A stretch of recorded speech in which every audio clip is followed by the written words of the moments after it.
माला की पड़ोसन विमला अपने घर में लिट्टी चोखा बनाती है। हाय कितना बढ़िया खुशबू आवता। एकरा देखकर तो हमारे मुंह में पानी ही आ गई। जाके माला बहन के खिलावता नहीं लिट्टी चोखा।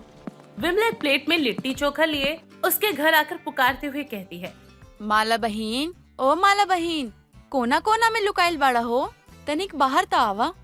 ओहो विमला, मैं तो बाहर ही हूँ। और कितनी बाहर आऊँ? बोल कैसे आना हुआ? इला लिट्टी चोखा तू कहत रहा ना कि जब बनाईबा तब भेज दिया, तो हम लेके आयल बानी। मस्त देसी घी डाल के बनैले बानी। बच्चन के भी खिला दिया। हम चला तानी, पिंटू के पापा हमका ढूंढत हुई हैं। अरे पर रुको तो। विमला उसकी सुने बिना ही मटकती हुई निकल जाती है। तभी माला की बेटी जूही अपने कमरे से बाहर आती है और अपनी माँ के हाथ में प्लेट देख उसकी तरफ बढ़ते हुए कहती है, अरे क्या बात है माँ, मेरे स्वागत में खाने की प्लेट लेकर खड़ी हो। वैसे ही पेट में चूहे कबड्डी खेल रहे हैं, लाओ प्लेट। हाँ हाँ आ, तू ही खा ले इसको। विमला तो तेरे लिए दे के गई है ना ये लिट्टी। क्या? कौन सी मिट्टी? अरे ओ कच्चे कान की मिट्टी नहीं, लिट्टी चोखा।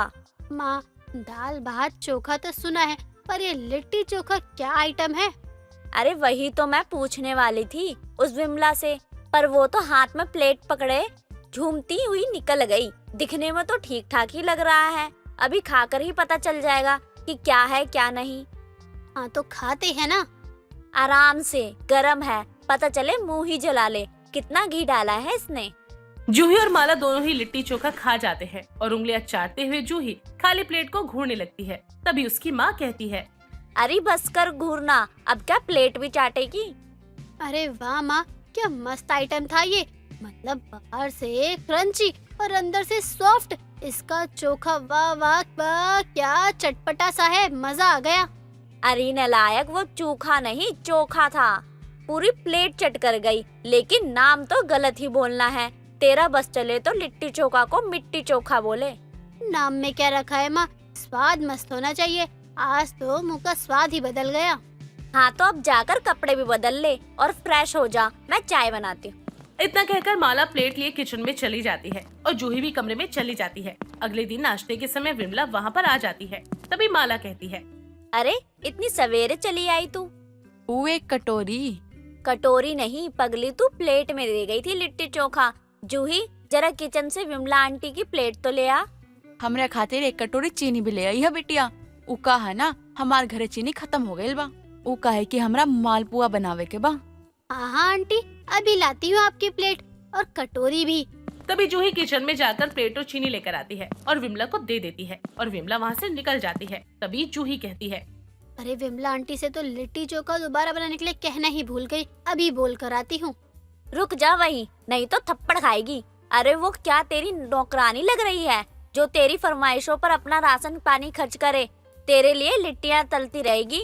जा चुपचाप बैठकर नाश्ता कर। मुझे नहीं करना नाश्ता, मुझे तो लिट्टी चोखा ही खाना है। माँ बना दो ना लिट्टी चोखा, प्लीज माँ बना दो। हद है, अजीब जिद लेकर बैठ गई है सुबह सुबह। अरे मुझे ये बनाना आता तो अब तक तू इसके स्वाद से अनजान ना होती, समझी? ओह माँ, नहीं आता तो बनाना सीख लो। माँ तो अपने बच्चों को 56 भोग बनाकर खिलाती है, आप मेरे लिट्टी तो बना ही सकती हो। लिट्टी नहीं टट्टी खा ले तू। बोरा आ गई है क्या? लिट्टी लिट्टी करके कान पका दिए मेरे। कहा ना मुझे नहीं बनाने आते, और इतना ही मन है तो खुद बना ले, समझी? सुबह सुबह दिमाग की लस्सी मत बना। समय बीतता है। उसके कॉलेज फेस्ट में हर स्टेट के फूड स्टॉल लगे होते हैं, जिसे देखकर जूही अपने फ्रेंड से कहती है, यार इस बार तो फेस्ट में ठूसने के लिए बहुत कुछ है। हाँ, क्योंकि हर स्टेट के मशहूर खाने का स्टॉल जो लगा है इस बार, जैसे राजस्थान की दाल बाटी चूरमा, गुजरात का ढोकला, बनारस का पान और भी बहुत कुछ। अच्छा, इसका मतलब बिहार का फेमस लिट्टी चोखा का भी स्टॉल लगा होगा। हाँ लगा है ना, पर कहाँ लगा है ये नहीं पता। अरे वो तो मैं अपनी नाक का इस्तेमाल करके ही पता कर लूंगी, चल तू बस। इतना कहकर वो अपनी फ्रेंड के साथ लिट्टी चोखे का स्टॉल ढूंढने निकल पड़ती है। काफी देर घूमने के बाद उसे लिट्टी चोखे का स्टॉल मिल जाता है, जिसे देखकर उसकी आंखें चमक जाती हैं और वो कहती है, अरे यार आखिर मिल ही गया। इसे देखने से तो मेरी आंखें ही तरस गई थी। हाय गोल गोल फूला फूला कितना प्यारा लग रहा है। बस कर, अब निहार भी रहेगी या खाएगी भी। भैया जी 2 प्लेट लिट्टी चोखा लगा दो। भैया लिट्टी पर थोड़ा ज्यादा घी डाल देना। अरे तू चिंता मत कर, भैया अच्छे से बना देंगे, बिल्कुल मस्त। तू खाएगी ना तो इसका स्वाद जबान पर ऐसे चढ़ेगा कि चाह कर भी नहीं उतरेगा। हाँ हाँ, इस बात पर तो मुझे बिल्कुल शक नहीं है। दुकानदार दोनों को लिट्टी चोखा पकड़ा देता है और दोनों मजे से खाने लगती हैं। जिसके बाद जूही 2-3 लिट्टी चोखा अलग से और भी खा जाती है और खाते हुए कहती है, भैया जी, वैसे इतनी मस्त और स्वादिष्ट लिट्टी बनाने का राज क्या है? जूही दुकानदार से लिट्टी बनाने की पूरी रेसिपी पूछती है और बाद में दुकानदार को पैसे देकर वहाँ से चली जाती है। समय बीतता है। जूही की शादी वेद नाम के लड़के से हो जाती है, लेकिन शादी के बाद भी लिट्टी खाने और बनाने का उसका शौक खत्म नहीं होता। अपनी पहली रसोई की रस में लिट्टी चोखा बनाने की कोशिश वो कर रही थी, लेकिन घर में कोयले की सिगड़ी न होने के कारण वो उन्हें गैस पर ही सेक लेती है। लेकिन वो उसे इतना सेक देती है कि लिट्टियाँ कड़क हो जाती हैं, जिसे जाकर वो अपनी सास और पति को परोस देती है। तभी उसकी सास सरिता कहती है, अरे बहू, ये कौन से लड्डू बना कर ले आई? सासू माँ, ये लड्डू नहीं है, लिट्टी है, लिट्टी, वो जो बिहार में बहुत फेमस है। लिट्टी चोखा वाली लिट्टी? अरे क्या बात है, तुम्हें बनानी आती है, मुझे तो पता ही नहीं था। अरे पर मैंने तो तुझे मीठा बनाने को कहा था ना, ये क्या लिट्टी पिट्टी बनाकर परोस रही है? सासू माँ, मीठा मैं फिर कभी बना दूंगी, आप ये खाइए, मैंने बड़ी मेहनत से बनाया है इसे। हाँ माँ, खा लो ना। अब तुम दोनों इतना बोल रहे हो तो ठीक है, मैं बहू का दिल नहीं दुखाऊंगी, खा लेती हूँ। वेद के कहने पर सरिता एक लिट्टी उठाकर खाने लगती है, पर ज्यादा सेकने के कारण वो सख्त हो जाती है और उसके हाथों से और दांतों से वो टूटती ही नहीं। तभी सरिता कहती है, अरे बहू, ये लिट्टी है या पत्थर का गोला? अरे इतना सख्त है कि टूट ही नहीं रहा। जूही, तुमने ये लिट्टी चोखा के नाम पे हमें धोखा दिया। ये क्या परोस दिया तुमने? इसका मतलब मेरी मेहनत करने के बाद भी अच्छे नहीं बने? कोई नहीं, मैं और मेहनत करूंगी, एकदम परफेक्ट वाले बनाकर ही दम लूंगी। हाँ हाँ, बनाती रहियो, पहले अपनी ये मजबूत टिकाऊ लिट्टी पिट्टी यहाँ से लेकर जा। जूही अब लिट्टी बनाने की बार बार कोशिश करती, लेकिन कभी लिट्टी सही बनती तो कभी चोखा खराब हो जाता, कभी चोखा सही बनता तो लिट्टी जल जाया करती। बहुत कोशिश करने के बाद आखिरकार वो दोनों को ठीक ठाक बना लेती और एक बार फिर से अपनी सास और पति को परोसती है। तभी उसकी सास बोलती है, फिर ये लड्डू उठा लाई तू? सासू माँ, लड्डू नहीं, लिट्टी, वो भी चोखे के साथ, और आज वाले इतने सख्त नहीं है, खाइए। उतने नहीं है मतलब सख्त है। देख बहू, बुढ़ापे में मेरे दांत सही सलामत है, मैं उन्हें खोना नहीं चाहती। ओहो सासू माँ, आप कितना डर रही हो, मैं खिलाती हूँ। इतना कहकर वो अपने हाथों से उसे खिलाती है, जिसे खाकर उसकी सास की आंखें चमक जाती है और वो कहती है, चमत्कार बहू, ये तो बड़े स्वादिष्ट बने हैं, लाला और दे। अरे मुझे भी दो ना, मुझे भी खाना है। हाँ हाँ, आप भी लीजिए। अरे हाँ यार, तुमने तो बहुत अच्छा बनाया है, मुझे ना बहुत मजा आ रहा है खाकर। वैसे ना तुम्हारी मेहनत ना सफल हो गई। तो आखिरकार जूही काफी मुश्किलों के बाद लिट्टी चोखा ढंग से बना ही लेती है, जिसके बाद तीनों मिलकर उसे खाने का आनंद लेते हैं। प्रीति कियारा आडवाणी की फैन थी, जो हमेशा ही अपने बॉयफ्रेंड कबीर से कहती रहती थी, कबीर, तुम में मुझे पाने के लिए कबीर सिंह जैसा पागलपन होना जरूरी है। प्रीति, मैंने माना कि तुम कियारा की बहुत बड़ी फैन हो, लेकिन इसका मतलब ये थोड़ी है कि अब वो जो भी करे हम भी वही करें। देखो, कबीर सिंह में कियारा का नाम प्रीति था और संजोग ये रहा कि मेरा नाम भी प्रीति है और तुम मेरे कबीर, जो कि तुम्हारा रियल नाम भी तो है। ठीक है, आज से मैं तुम्हारा कबीर सिंह और तुम मेरी प्रीति।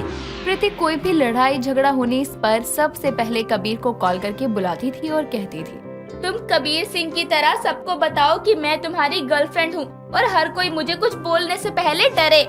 ऐसे में एक रोज प्रीति के कॉलेज में एक लड़का प्रीति से कहता है, क्यों प्रीति, आज तो कतई जहल लग रही है, तेरा कबीर सिंह कहाँ है, आज आया नहीं क्या? ज्यादा बोलने की जरूरत नहीं है, कबीर को पता लगा तो वो तुझे छोड़ेगा नहीं। पहले बुला तो उस डरपोक कबीर को, मैं अभी तो देखूं वो आकर मेरे साथ क्या ही कर लेगा। तभी प्रीति कबीर को कॉल लगाकर कहती है, कबीर, कहाँ हो तुम? जल्दी से कॉलेज आओ, मुझे एक लड़का परेशान कर रहा है और ध्यान रहे कि आकर तुम्हें कबीर सिंह की तरह डायलॉग्स बोलने हैं। यार मैं नहीं आ सकता हूँ, तुम खुद ही प्रॉब्लम्स क्रिएट करती हो और फिर मुझे कॉल करके कहती हो कि कबीर बन जाओ मेरे। तुम ये सब खुद देख लो। अगर तुम नहीं आए 15 मिनट में तो मैं कर लूंगी ब्रेकअप और मेरा दूसरा कबीर सिंह जो होगा वो तुम्हें बताएगा कि प्रीति को कैसे पाया जाता है। आ रहा हूँ मेरी माँ, आ रहा हूँ। हर बार एक ही धमकी देती है। गुड बॉय, गुस्से में एंट्री लेना और 4 डालना, और याद रहे कि तुम्हें ये डायलॉग भी बोलना है, किसने हाथ लगाया मेरी प्रीति को, किसने। इतना कहकर वो कॉल कट कर देती है। अब कबीर परेशान हो जाता है कि आज तक उसने किसी को गाली भी नहीं दी है और उसकी गर्लफ्रेंड उसे कह रही है कि 4 डाले। ऐसा वो कैसे कर सकता था। ऐसे में थोड़ी देर में कबीर कॉलेज पहुंचता है और प्रीति से कहता है, कहाँ है वो लड़का प्रीति जिसने मेरे होते हुए तुम्हें छेड़ा? वो खड़ा देखो कबीर, उसको आज छोड़ना नहीं। कबीर जैसे ही उस लड़के को देखता है तो वो हट्टा कट्टा बॉडी बिल्डर था, जिसे देखते ही कबीर डर जाता है और जैसे ही उसके पास जाता है तो कियारा कबीर से कहती है, 4 डालो इसे, इसने तेरी प्रीति पर नजर डाली है कबीर। तुम चुप रहोगी? मैं बात कर रहा हूँ ना। क्यों भाई कबीर सिंह लड़ेगा, और वो भी मुझसे? अब भाई भाई भाई जाने देते ना बात को। प्रीति वैसे भी आपकी बहन जैसी है। बहन होगी तेरी, अपन कॉलेज की किसी लड़की को बहन नहीं मानते, समझा? ओए कबीर, तू इससे ऐसे क्यों भीगी बिल्ली बनकर बात कर रहा है? मैंने कहा ना तुम चुप करो, मैं कर रहा हूँ ना बात। तू डिसेंट है रे कबीर सिंह, जा तेरे प्रीति को मैं जाने देता हूँ। ये देखकर प्रीति को गुस्सा आ जाता है और वो कबीर से कहती है, तू रहने दे, मैं दूसरा बॉयफ्रेंड बना लूंगी, फोकट का। चल निकल यहाँ से, कबीर सिंह बना हुआ है। अब जैसे ही प्रीति गुस्से में घर पहुंचती है वैसे ही प्रीति की माँ सुमन प्रीति से कहती है, आ गई कबीर सिंह की बेवा गर्लफ्रेंड, आज कौन सा नया तमाशा करके आई है? मेरा मूड खराब है, आप ना ही बोलो तो अच्छा होगा। क्योंकि तेरे कबीर सिंह ने तुझे धोखा दे दिया, ये तो अच्छी बात है। अब तो तू शादी के लिए मानेगी तो सही। मैं कबीर को कभी छोड़ने नहीं वाली, और आपका ये सपना भी कभी पूरा नहीं होगा कि मैं किसी और से शादी कर लूं। क्या बोली तू? अरे ये असल जिंदगी है, कियारा आडवाणी की कबीर सिंह की पिक्चर नहीं, समझी तू? लेकिन मैं इसे सच करके ही रहूंगी, समझी ना आप? और मैं तेरी शादी करवा के रहूंगी किसी दूसरे से, समझी ना तू? और अगर इस बार तूने फोन करके उस फटीचर कबीर सिंह को घर बुलाया ना, तो झाड़ू और चप्पल खिलाकर ही भेजूंगी उसे। माँ, आपने क्या समझ रखा है मेरे कबीर को? वो भी मुझे सबके सामने हाथ पकड़कर यहाँ से लेकर चला जाएगा। सुमन को भी पता था कि प्रीति का चक्कर किसी कबीर नाम के लड़के से चल रहा है, जिस वजह से मोहल्ले में उसकी खूब बदनामी हो चुकी थी। लेकिन प्रीति भी मानने के लिए तैयार नहीं थी वो किसी और लड़के से शादी करे, क्योंकि उस पर तो कियारा का भूत सवार था। वो भी कियारा की तरह अपने बॉयफ्रेंड से शादी करेगी। एक रोज सुमन प्रीति से कहती है, प्रीति, संडे तुझे देखने वाले आ रहे हैं, तू उन्हें पसंद है, अब बस शादी की डेट फिक्स करनी है। मैं तो शादी करूंगी तो सिर्फ अपने कबीर से, वरना कवारी रहूंगी। अब तो तू देख, इस बार मैं तेरी शादी करवा के ही रहूंगी। इस बात से परेशान प्रीति कॉलेज जाती है और अपने बॉयफ्रेंड को कहती है, कबीर चलकर मंदिर में शादी कर लेते हैं। पागल हो गई हो क्या? हम घर वालों के खिलाफ नहीं जा सकते हैं। तू मुझसे प्यार करता है अपने घर वालों से? पहले मुझे ये जवाब दे। तुझसे भी तो प्यार करता हूँ ना मैं, लेकिन मैं अपने घर वालों के खिलाफ कैसे जा सकता हूँ? तू समझना यार। प्रीति कबीर को शादी करने के लिए कहती है, लेकिन वो अपने घर वालों का हवाला देकर उसे मना कर देता है। लेकिन फिर भी प्रीति कबीर को मंदिर ले जाकर शादी कर लेती है और कबीर से कहती है, चल अब डर क्यों रहा है, मैं मना लूंगी तेरी माँ को। चल अब मुझे अपने घर लेके चल। मुझसे नहीं होगा, मैं घर नहीं जा सकता। माँ सही कहती है, तू एक नंबर का फटीचर है। अब जैसे तैसे कबीर को मनाकर उससे वो शादी कर लेती है और उसके साथ घर जाती है। अब जैसे ही कबीर और प्रीति कबीर के घर पहुंचते हैं, वैसे ही कबीर की माँ शकुंतला कबीर के साथ लड़की को देखकर कबीर से कहती है, कबीर तूने शादी कर ली, वो भी इतनी सोनी लड़की को भगाकर। तेरे में इतनी हिम्मत आई कहाँ से? सासू माँ, इसमें कोई हिम्मत नहीं थी मुझे भगाने की, वो तो मैं इसके बिना नहीं रह सकती थी और मेरी माँ मान नहीं रही थी। वैसे मान तो आपका बेटा भी नहीं रहा था इस शादी के लिए, लेकिन मैंने करवा ही ली शादी। बहू तूने तो कमाल ही कर दिया, इसको देखकर तो मुझे लगा था कि इससे कौन ही शादी करेगा। सासू माँ कोई नहीं, अब मैं आ गई हूँ ना, ये ठीक हो जाएगा। आपका लाडला इतना डरता है और आपने भी इसका नाम कबीर रख दिया। तो फिल्म वाले कबीर सिंह की बात कर रही है ना बहू? हाँ, मैं कियारा की फैन हूँ, तभी तो आपके बेटे से प्यार वास्ते शादी रचाई मैंने। शकुंतला प्रीति को अपनी बहू इसीलिए भी मान लेती है क्योंकि उसका बेटा कबीर बहुत ही सीधा साधा था, जिसे देखकर हर कोई यही कहता कि इससे शादी करने वाली भी इसे छोड़कर चली जाएगी। लेकिन प्रीति तो तेज तरार थी और शकुंतला को ऐसी ही बहू चाहिए थी। ऐसे में इधर जब प्रीति की माँ सुमन को ये पता चलता है कि उसकी बेटी ने कबीर से शादी कर ली है, तो वो प्रीति को कॉल करके कहती है, कैसी है मेरी प्रीति अपने बेवड़े कबीर सिंह के साथ? माँ क्यों फोन किया? मैं एकदम मस्त हूँ अपने कबीर की बाहों में। मैंने तुझे इसलिए फोन किया है क्योंकि मुझे जब पता चला कि तूने उस बेवड़े से शादी की है तो मैंने तेरे अंतिम संस्कार की तैयारियां शुरू कर दी। पहली बात तो मेरा कबीर च्युइंगम नहीं खाता और वह बेवड़ा होना बहुत दूर की बात है। और आपको मेरे अंतिम संस्कार की ढेरों शुभकामनाएं। चल फोन रख बेशरम, बिल्कुल अपने बाप पर गई है। अब अगले दिन ही शकुंतला के दिमाग में कबीर सिंह फिल्म को लेकर बातें चल रही थी कि प्रीति और कबीर ने जिनसे इंस्पायर होकर शादी की है। ऐसे में शकुंतला सोचती है, कहीं मेरी बहू पहले से तो प्रेग्नेंट नहीं है। एक पल को मेरा बेटा ऐसा नहीं करेगा, पर मेरी बहू तो बहुत तेज है, वो कुछ भी कर सकती है। क्योंकि कबीर सिंह वाली फिल्म में भी तो प्रीति शादी से पहले ही वो सब ना बाबा ना। यही सोचते हुए शकुंतला अपनी बहू प्रीति से कहती है, बहू मुझे तुझसे कुछ पूछना है, पूछूं क्या? जी सासू माँ, आपको जो पूछना है वो पूछ लो। तू क्यारा की फैन है और जब उसने अपने बॉयफ्रेंड से शादी करी थी तो तूने भी कबीर से ही शादी की अपने घर वालों के खिलाफ जाकर। तो क्या कबीर सिंह की फिल्म के जैसे वो प्रीति शादी से पहले प्रेग्नेंट थी, कहीं तू भी तो? माँ जी, आपको अपने बेटे को देखकर क्या लगता है वो ऐसा कुछ करेगा? शादी में तो 100 नखरे किए हैं, वो भी लड़कियों की तरह। हाँ ये भी है, तू सही कह रही है। मुझे तो उस पर अपने से ज्यादा भरोसा है। आपका बेटा तो एक मक्खी ना मारे और आप बात कर रही हो वो सब। माँ जी आप भी ना। इस तरह प्रीति अपनी फेवरेट कियारा की तरह अपने कबीर से ही शादी करती है, वो भी तब जब कियारा सिद्धार्थ से शादी करती है।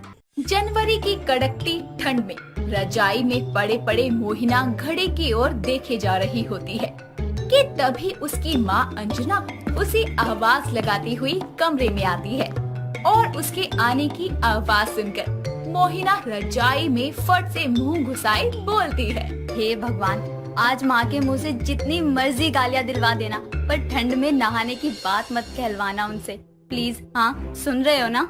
भगवान सुने ना सुने, पर तेरी माँ ने सब कुछ सुन लिया है, इसलिए रजाई से बाहर निकल और सीधा बाथरूम की तरफ प्रस्थान कर।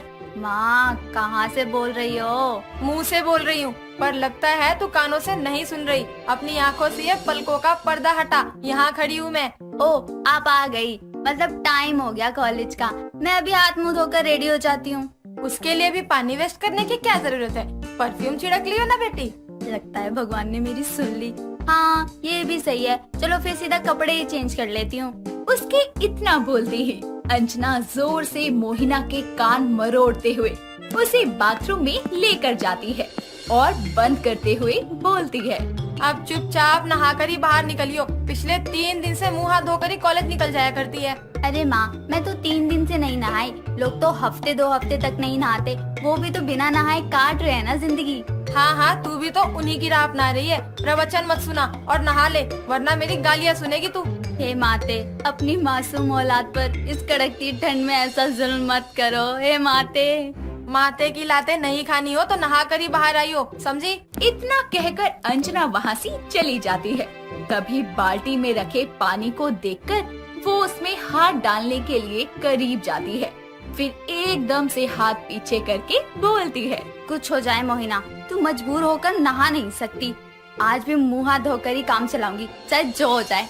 कुछ देर बाद कमरे से कपकपाती हुई मोहिना बाहर आती है और उसे ऐसे देखकर उसका भाई नंदू बोलता है, तो माँ ने आज तुझे नहला ही दिया। नहला दिया कह रहा है तू? पूरे 3 दिन पर नहाई है। पता नहीं ना नहाने की गंदी आदत कहाँ से पाल ली इस लड़की ने। बस करो माँ, अब मेरे नहाने से आपके कलेजे को ठंडक मिल गई हो तो मुझे गर्मा गर्म कॉफी देने का कष्ट कर लो। हाँ माँ जल्दी दे दो, वरना नहाने के कारण ये कांपते कांपते कहीं यहीं ना जम जाए। अब ये बेचारी क्या जाने कि मैं नहाई नहीं, बस मुंह हाथ धोकर कपकपाती बाहर आ गई। तभी तीनों नाश्ता करने लगते हैं। मोहिना को नहाने से नफरत नहीं थी, नफरत थी तो ठंड में नहाने से, और खासकर जनवरी फरवरी में पड़ने वाली कड़ाके की ठंड में। और उसकी इस आदत को लेकर उसकी माँ उसे हमेशा खरी खोटी सुनाया करती थी, पर उसे भी वो एक कान से सुनकर दूसरे कान से निकाल दिया करती। ये क्या, ऐसे क्या घूर रहे हो? मैंने क्या किया? तू फिर नहीं नहाई ना नालायक? अरे अब तो तेरा परफ्यूम भी तेरी बदबू को नहीं छुपा पा रहा। ओ बहन, तुझे गर्म पानी से नहाने में भी मौत आती है क्या? एक तो तू मंदिर में आती कम है, लेकिन जब आती है तो नहा कर आया कर। हाय हाय, पूरे मंदिर में अजीब सी बदबू फैल गई। जा पापन, अब तो नहा ले। और आज अगर तू फिर हाथ मुंह धोकर आई ना तो तेरी खैर नहीं, बता रही हूँ। अंजना के इतना चिल्लाने पर शाम के समय ही मोहिना जाकर गर्म पानी से नहाकर रजाई में दुबककर बैठ जाती है। ऐसे ही समय बीतता है और उसकी शादी एक बहुत ही अच्छे परिवार के लड़के निहाल से हो जाती है। ससुराल आने के बाद भी उसकी ना नहाने की आदत जैसी की तैसी बनी रहती है। ऐसे ही एक दिन उसकी सास मालती उससे बोलती है, बहू, ओ बहू, जरा सुन तो। जी सासू माँ, कहिए क्या काम था? मैं सोच रही हूँ कि आज तुझे कुल देवी के मंदिर ले चलूं। इसी बहाने मुझे भी माँ के दर्शन हो जाएंगे और तुझे भी माँ का आशीर्वाद मिल जाएगा। इसलिए जा और जल्दी नहा धोकर आ जा। क्या मंदिर जाने के लिए नहाना पड़ेगा? मेरा मतलब सासू माँ, बाहर कितना कोहरा है, इतनी ठंड में नहाना जरूरी है क्या? हाँ तो क्या भगवान के घर बिना नहाए जाएगी और तुझे नहाने से डर लगता है क्या? नहीं, ऐसा नहीं है, लेकिन इतनी ठंड में नहाऊं कैसे सासू माँ? जैसे मर्जी नहा, लेकिन नहाना तो पड़ेगा क्योंकि मंदिर में पवित्र होकर ही जाते हैं। मैं जा रही हूँ तैयार होने। मालती अपना फरमान सुनाकर चली जाती है और यहाँ नहाने का नाम सुनकर ही मोहिना का कांपना शुरू हो जाता है और वो अपने कमरे में जा ही रही होती है कि तभी उसकी नजर मंदिर में रखे गंगा जल पर जाती है और वो गंगा जल की शीशी उठाकर खुद से बोलती है, मिल गया बिना नहाए पवित्र होने का तरीका। इस गंगा जल को खुद पर छिड़क लेती हूँ, फिर मुझे मंदिर जाने के लिए नहाना नहीं पड़ेगा। इतना कहकर वो शीशी से थोड़ा सा गंगा जल हाथों में लिए अपने शरीर पर छिड़क लेती है और फिर पूजा की थाली तैयार करके मालती के कमरे में जाती है। तभी मालती बाथरूम से बाहर आती है और मोहिना उससे बोलती है, चलिए सासू माँ, मैं तैयार हो गई।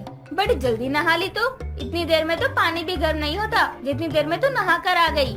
वो सासू माँ, आपने जल्दी तैयार होने को कहा था ना, तो मैं ठंडे पानी से ही नहा ली। और वैसे भी मुझे गर्म पानी से नहाने की आदत नहीं है। अरे गर्म पानी से क्या, ये बोल कि तुझे नहाने की आदत ही नहीं है। हाय दैया, आपको कैसे पता चला सासू माँ? क्योंकि सुबह से पानी ही नहीं आ रहा, तो तू क्या पड़ोसी के घर नहा कर आई है? तेरे ये बहाने सुनकर मुझे यकीन हो गया कि तू नहाने से कितना डरती है। सच बोल बहू, कितने दिन हो गए तुझे बिना नहाए? ज्यादा नहीं सासू माँ, यही कोई 4-5 दिन बस। 4-5 दिन? हाय राम, बिना नहाए तेरे कलेजे से खाना कैसे उतरता है? और इतने दिन पर तो कश्मीर में रहने वाले लोग भी नहा लेते होंगे। मोहिना के ना नहाने की आदत का पता चलने पर मालती उसे खूब खरी खोटी सुनाती है, तब भी उस पर कोई फर्क नहीं पड़ता। एक दिन अपने कमरे में बैठकर वो खुद से बातें करते हुए बोलती है, यार मेरा शरीर मेरी मर्जी, जब बिना नहाए मैं कंफर्टेबल हूँ तो सासू माँ का इसमें क्या जाता है? ऊपर से ना नहाकर मैं उनके पानी की भी तो बचत करती हूँ, वो नहीं दिखाई देता उन्हें। वैसे ना मुझे एक स्ट्रॉन्ग फ्रेग्रेंस वाला परफ्यूम लाना पड़ेगा ताकि उसे लगाकर मैं बिना नहाए भी महक सकूं। वो खुद से बातें कर ही रही होती है कि तभी उसका पति निहाल कमरे में आता है और मोहिना उससे बोलती है, ए जी सुनिए ना, आप मुझे ऐसा परफ्यूम लाकर दो ना जिसकी फ्रेग्रेंस बहुत स्ट्रॉन्ग हो। क्यों, किसको रिझाने का इरादा है? हाँ तुम्हारी अम्मा को। कहा ना लेके आना, मतलब लेके आना, समझे? हाँ ले आऊंगा, अभी मैं सो जाऊँ? हाँ तो मैंने कब रोका? दोनों लाइट्स ऑफ करके सो जाते हैं। ऐसे ही अगले दिन शोल ओढ़े दूध की थैली लिए मोहिना घर आ रही होती है। तभी वो कांपती हुई खुद से बोलती है, हाय सर्दी, ये सासू माँ भी ना खुद तो रजाई में पड़ी आराम कर रही है और मुझे ठंड में दुकान भेज दिया। ऊपर से आज मुझे ना नहाए 3 हफ्ते हो गए हैं, इसलिए आज चाहते ही गर्म पानी कर कलेजे पर पत्थर रख नहा लूंगी। वो बोलते हुए बढ़ ही रही होती है कि तभी उसकी पड़ोसन कमली घर के बाहर सड़क पर पानी फेंक रही होती है।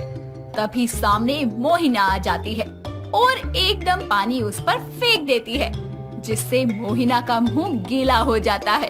तभी मोहिना बोलती है, ठंड, बहुत ठंड है, आज मैं नहाएगी नहीं।